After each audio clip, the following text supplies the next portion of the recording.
Welcome to Notes of Milwaukee. I'm your host, Peyton Luke, and today we'll be getting to know a few artists and musicians local to the city. And make sure to stick around for a special live performance by Dave Biscobine, who's going to be playing an acoustic version of a song from his newest album titled Made of Stone Volume 2.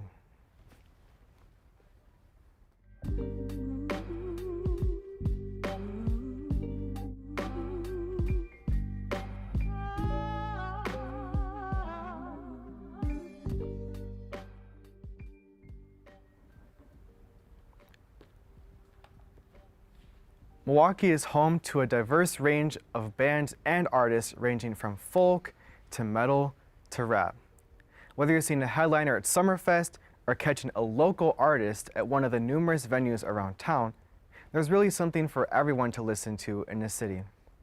With that, let's take a look at local indie and soul artist and multi-instrumentalist Dak Du Bois. So I'm Dak Du Bois, it's D-A-K-D-U-B-O-I-S. I grew up in Oshkosh, Wisconsin. I moved to Appleton when I was 18, 19, and then I lived there for about 8, 9 years, and then just moved to Milwaukee about 1.5 years ago. So I started learning how to play guitar when I was 11. I just kind of always wanted to learn how to play guitar. My brother he still is an incredibly accomplished musician, and he plays every instrument. And we didn't grow up in the same house growing up, so I almost deitized my brother because he'd be out and touring and playing these insane shows in front of 500 people, and I'd be like, oh, that's crazy, I want to do that, you know? So I started playing guitar at 11 and really ramped up my songwriting skills in my early teen years, and that's kind of when I started dabbling into playing bass and messing around with drums and messing around with keyboards and stuff like that. Guitar is definitely the main thing. I've put so much time and energy, especially when I was younger, into it. I had to suck for a long time. It takes a long time to get out of sucking at doing something, and just patience, you know? It's definitely something that taught me. But yeah, guitar that's the main thing. I feel that's my almost hidden X factor as an artist. The stuff I can do on guitar is unreal, and I have no idea how to do it, you know, but I do it still. It's crazy. I feel a lot of the audio engineering skills that I've picked up over the last few years, some of them I kind of picked up watching other engineers in studios doing what they do. I also think playing shows out live. I've seen a lot of what live engineers do. And live engineering and studio engineering is a little bit different because there's different things going on, but there's still a lot of things that you could pick up from that. I also think just being an active listener is important too. The active listening and paying attention just in any situation, but let alone with what you're working on the mix, is really important. The mix will kind of tell you, it'll dictate where you're supposed to go with it if you kind of understand, you know, frequencies and stuff, and why effects cause things to be in different places too. And then in the era of TikTok too, I feel the last 4, maybe 5 years, however long I've been on TikTok for, I follow a lot of really amazing engineers on there that have Grammys and have worked on some just amazing commercial stuff and even obscure stuff. And quite a few of them are amazing at what they do and just super good at giving tips. Yeah, I definitely think being my own self-engineer makes it way easier because I'm not thinking about just what instrumental part I want to play and how I want to play it. That is a part of it, but then I'm thinking about how I want it to sit in the mix, how I want it to sit in the songwriting process. It's easier to have less hands on it in the beginning of creating something because I'm not as worried about showing it off right away. I'm oh, within time, you know, people will see this. So I have some time to kind of sit on it and think about it and where I want to go with it and what kind of energy and emotion I want the listener to experience out of it. So it's super copacetic. I feel I don't really have to communicate with other people. I just have to communicate with myself, so it's pretty easy.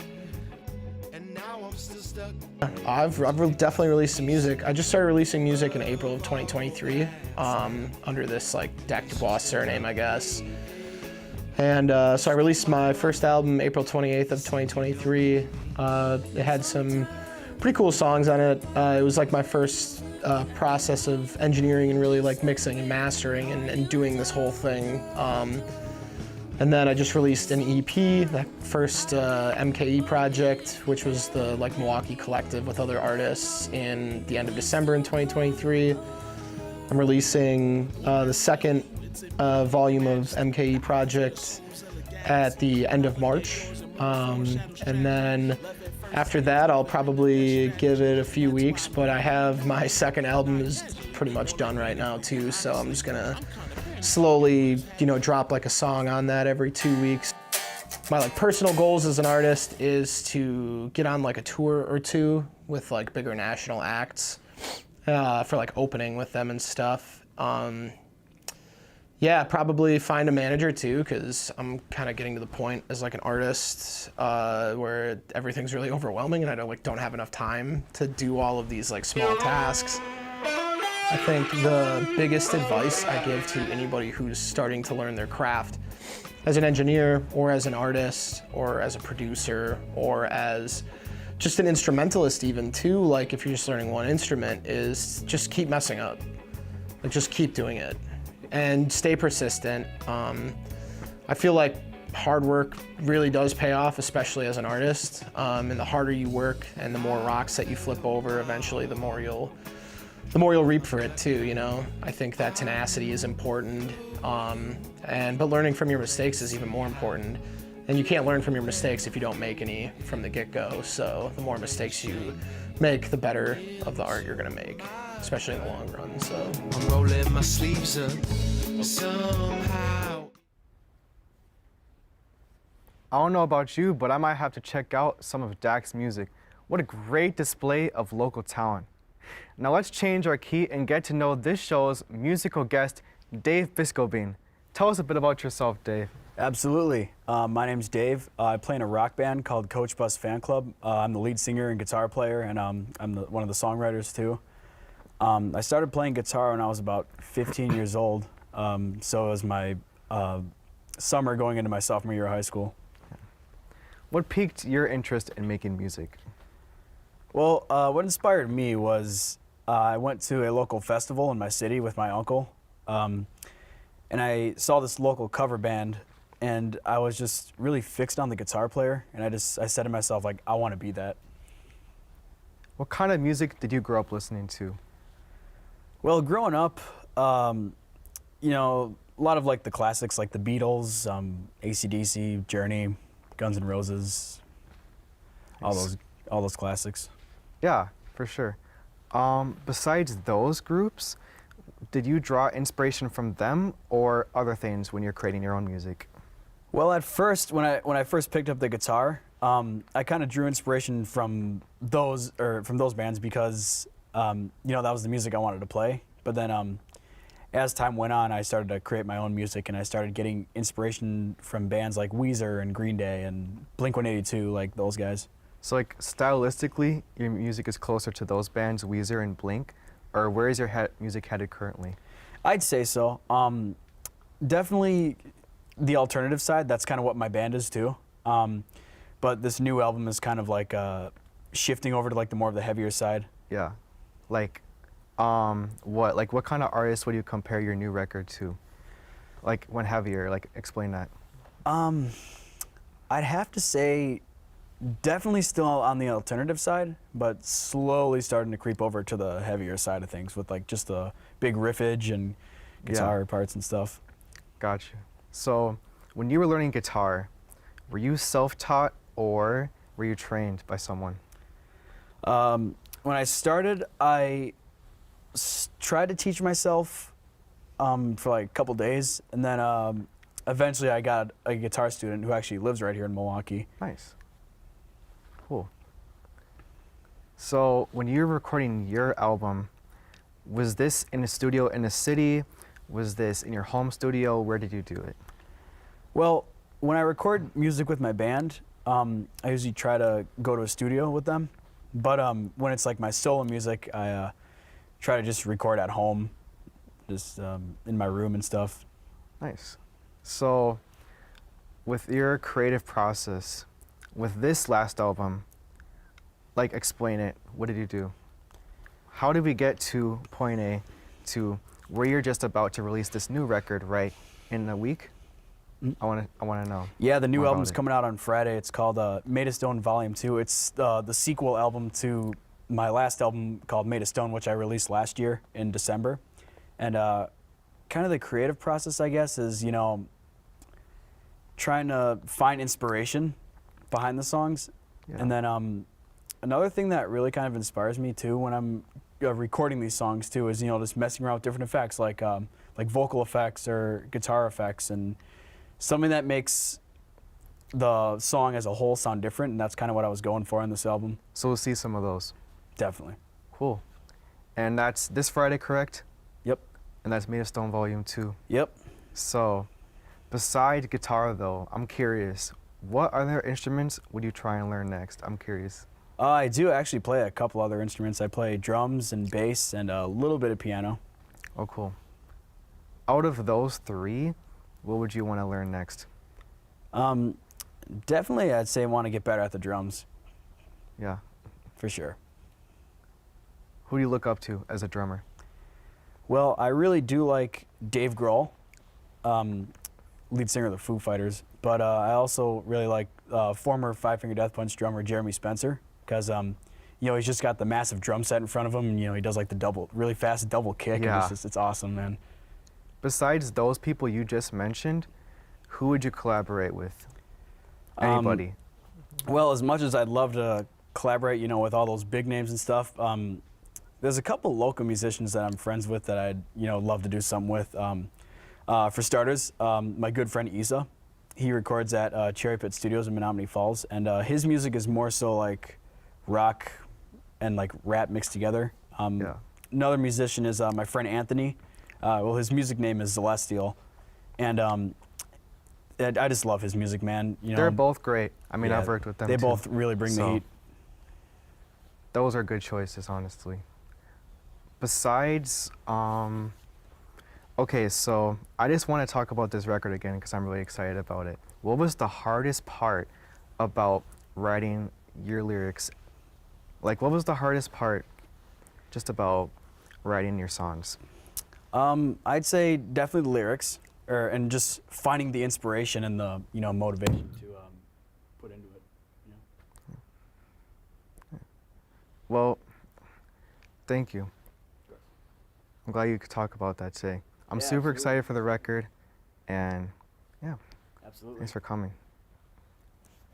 Well, thank you for talking to me, Dave. Again, it's been great, and to have some insight too on what it takes to create your own music. So I can't wait to watch you perform. I know you're about to. But first, we're gonna look into one more artist. Mo City is a local rapper with a unique sound and intricate flows that would make any rap fan listen twice. Let's take a look.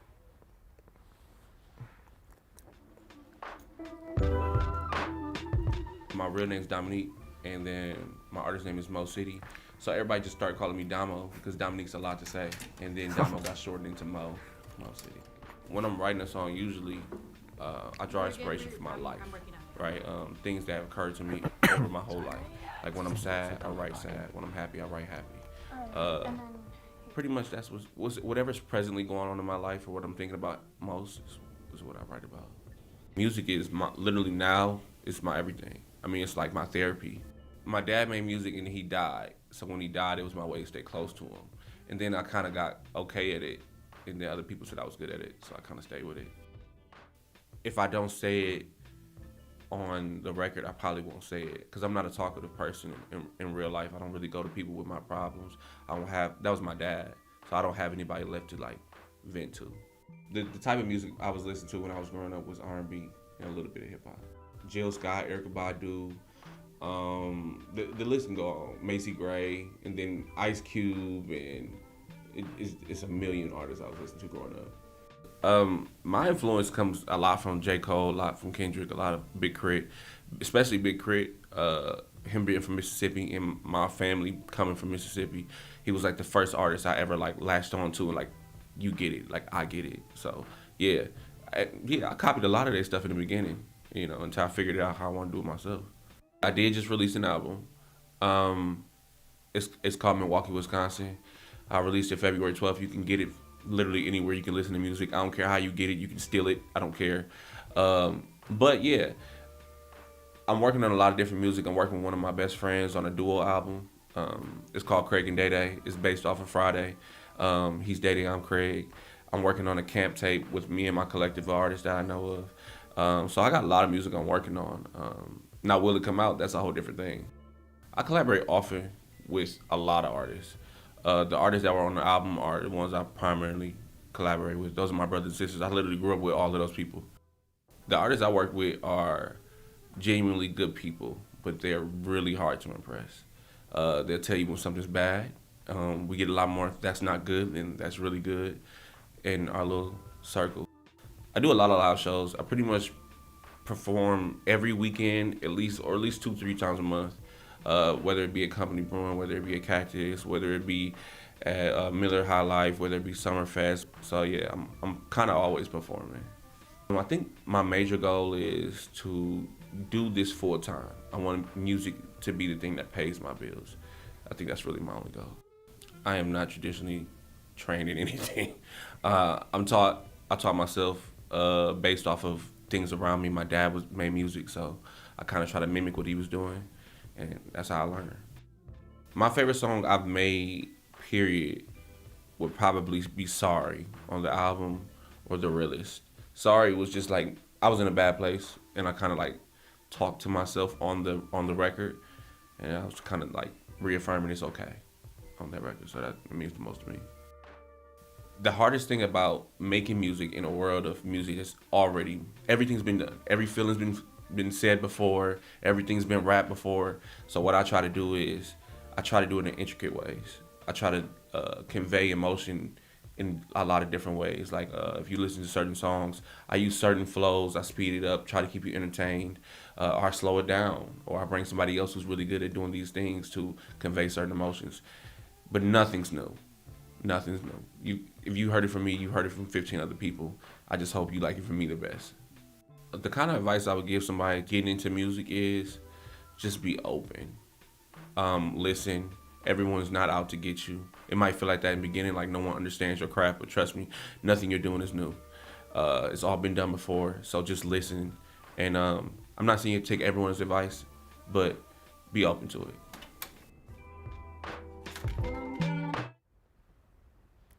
Milwaukee is just full of talented artists like Dak DuBois and Mo City. I'll definitely have to check those two perform in person. Speaking of live music, performing his new song, The Record Store, please welcome back our musical guest, Dave Biscobane.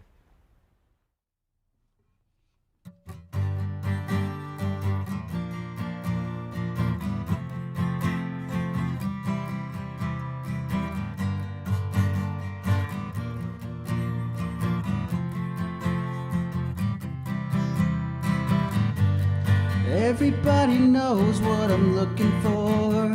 It doesn't change the way I think at all.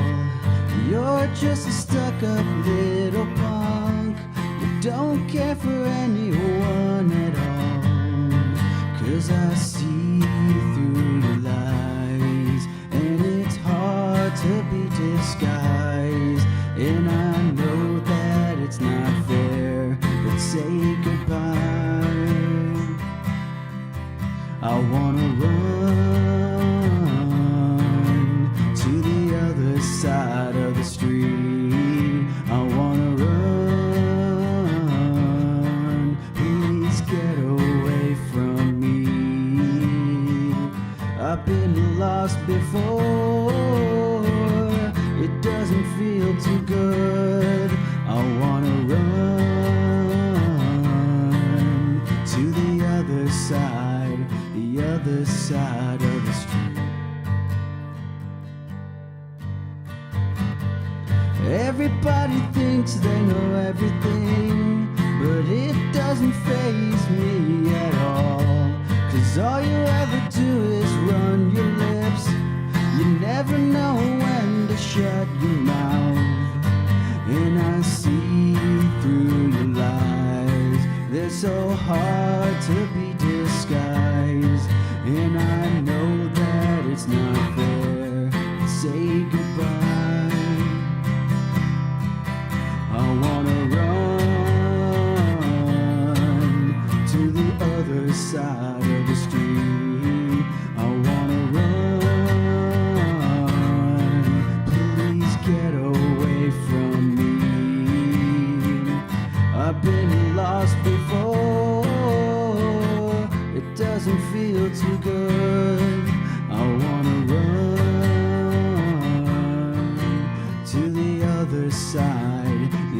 other side of the street.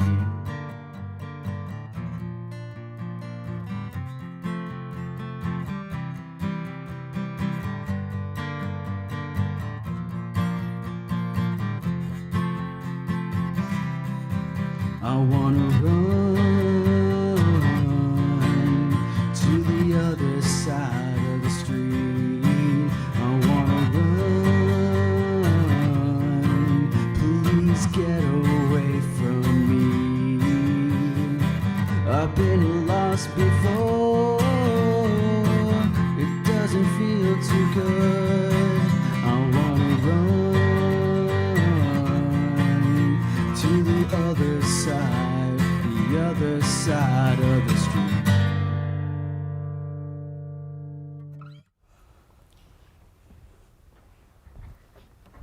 That was a great performance, Dave. Thanks so much for being here today. And thank you for watching Notes of Milwaukee.